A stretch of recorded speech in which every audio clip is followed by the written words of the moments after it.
बिस्मिल्लाहिर्रहमानिर्रहीम, अस्सलाम वालेकुम। दिस इज़ हमना बिनते शहजाद है। डियर स्टूडेंट्स, आज के इस वीडियो लेसन में हम देखेंगे इंग्लिश 4 का unit number 1 and the title of unit is my mother, यानी कि मेरी माँ। आप सब जानते हैं कि हमारी ज़िंदगी में हमारी माँओं का बहुत बड़ा किरदार होता है। हम जो भी कुछ भी होते हैं अपनी फैमिली और ख़ास तौर पे अपनी माँ की मेहनत, उनके प्यार, मोहब्बत और उनकी बहुत सी कुर्बानियों की वजह से होते हैं। तो इसी तरीके से अब जैसे कि आप इन तस्वीर को देख सकते हैं और बता सकते हैं कि ये बेसिकली एक जो नज़्म है ये वालदा के मुतल्लिक है। तो देखिए हम पढ़ते हैं इसको। My mother is my everything, my heart, my soul, my very being.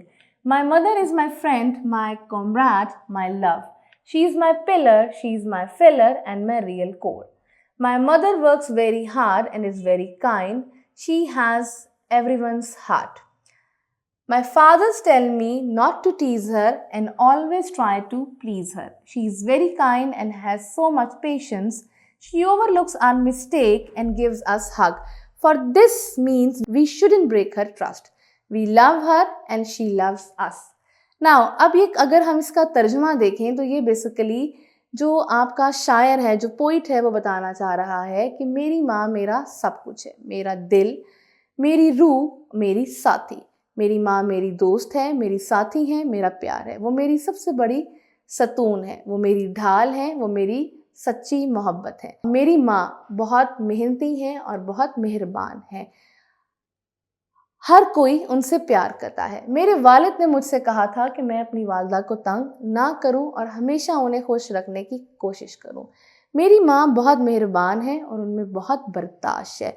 वो हमारी गलतियों को नज़रअंदाज करती हैं और हमें गले लगाती हैं। हमें कभी भी उनके भरोसे को तोड़ना नहीं चाहिए। मैं उनसे प्यार करता हूँ और वो मुझसे प्यार करती हैं। अब देखते हैं मुश्किल अल्फाज के मायने। टीज़ यानी कि किसी का मजाक उड़ाना या उसको तंग करना। काइंड मेहरबान, नरम दिल। मिस्टेक्स यानी कि गलतियाँ। पिलर यानी कि सतून, एक ऐसा इंसान जिस पे हम रिलाय कर सकें। कोर किसी भी चीज़ का सेंटर, किसी भी चीज़ का दिल। कॉमरेड साथी, दोस्त, कंपेनियन। आई होप आपको आज का वीडियो लेसन पसंद आया होगा। एक नए वीडियो लेसन के साथ हम फिर मिलेंगे, तब तक के लिए अल्लाह हाफ़िज़।